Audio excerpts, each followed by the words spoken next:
Hey, what's going on, everybody? Welcome to another edition of Cruise News. I'm James, and in this week's episode, Princess Cruises announced that they are replacing their onboard app with a brand new app. Star of the Seas, which will be coming out after Icon of the Seas from Royal Caribbean, announces where the ship will be homeporting for its first voyages. And also, Royal Caribbean overbooks a cruise, leaving a bunch of passengers stranded. All of these stories are in today's episode of Cruise News.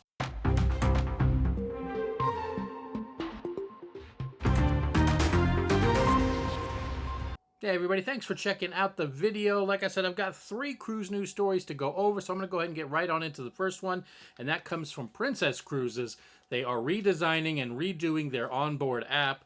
That is replacing what they called the Medallion class app, which is a terrible name for an app, changing it to the Princess Cruises app. That seems a little bit more appropriate, but they will be unveiling that. They did say that it was supposed to be actually on the 1st. So it would have been a couple days ago from me posting this video. Apparently that didn't happen. Still working out some of the kinks and glitches apparently in the app, but they will be releasing that. It's just called, like I said, the Princess Cruises app. Apparently if you have any information saved on the old Medallion class app, any of that information when you log in will port over to the new one, so you don't have to worry about anything like that. It hopefully they work out the kinks and that will actually happen. But it is a new app. Basically it's just going to be an improved experience finding information and stuff like that, and it's going to work with the new Starlink internet that is now on all of the Princess Cruises ships. So if you happen to be going on a Princess Cruise soon, you might want to make sure you download the new, when it is available, Princess Cruises app, so you'll have all the latest up-to-date information about your cruise.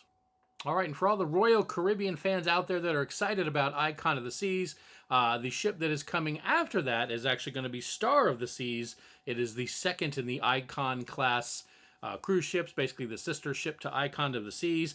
That one will be sailing in 2025. It was announced by Royal Caribbean where it will be homeporting for its first cruises, and that will be in Port Canaveral in Florida.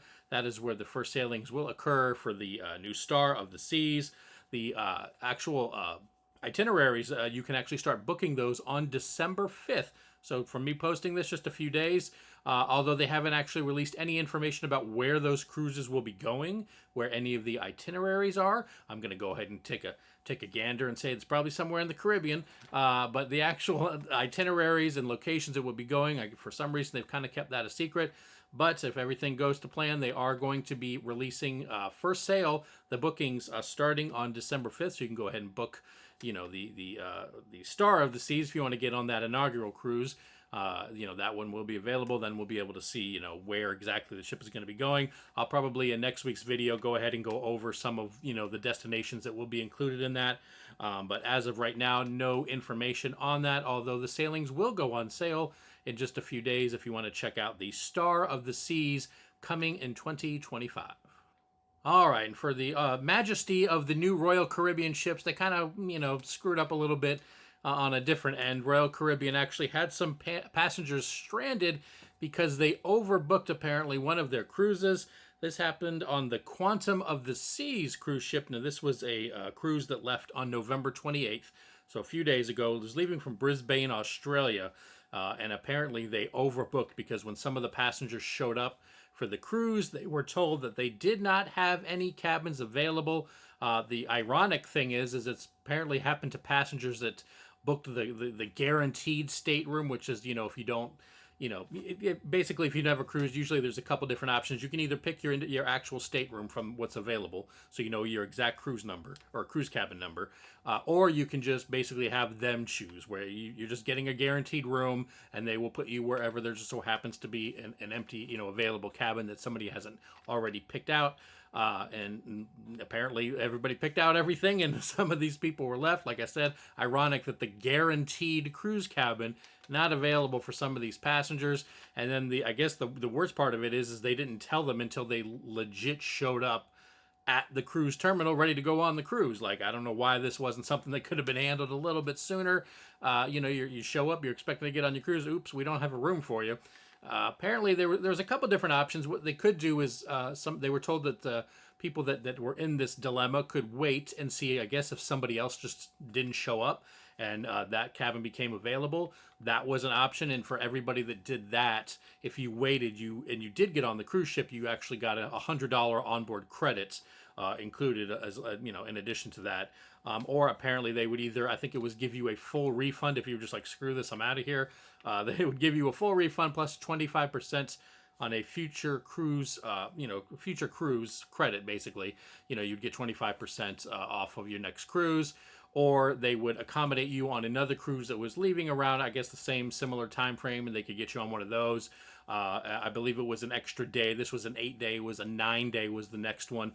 They were going to get people onto that one, not make them pay any extra, and then give them, I guess, a room upgrade if they wanted that. But kind of an oops moment from Royal Caribbean, because this isn't like, oh, I'm going to go here somewhere today, and oh, it didn't work out, I'll go another day.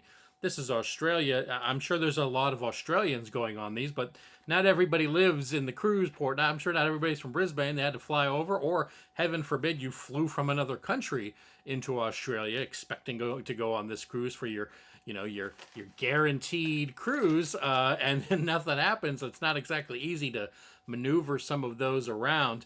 It seems like, the compensation sounds okay. I'm for something that's completely not these people's fault. It's a guaranteed room that they booked, and you don't get it. Maybe it's just me. I just think maybe they should have been compensated a little bit more. I'm not saying give them free cruises and everything, but that can be a real hassle. Like I said, you've got hotels that now you may have to book. Airline tickets you may have to change. It's kind of really throws a monkey wrench into things for people, and just a $100 onboard credit if you happen to make it on for sitting around waiting and you might get on the cruise ship. I don't know, just didn't quite seem enough. Leave me a comment down below. Let me know what you think is an appropriate compensation for something that happens. Like I said, that isn't any fault of the people who booked it. They booked it. They assume they're going to get on it. But leave me a comment down below. Let me know what you think about these extras that were given as compensation for this cruise. All right, everybody, that is going to do it for another episode of Cruise News. If you're not already subscribed to the channel, let me go ahead and invite you to subscribe. I post cruise news episodes every week, theme park news episodes every week, on top of vlogging all of our adventures.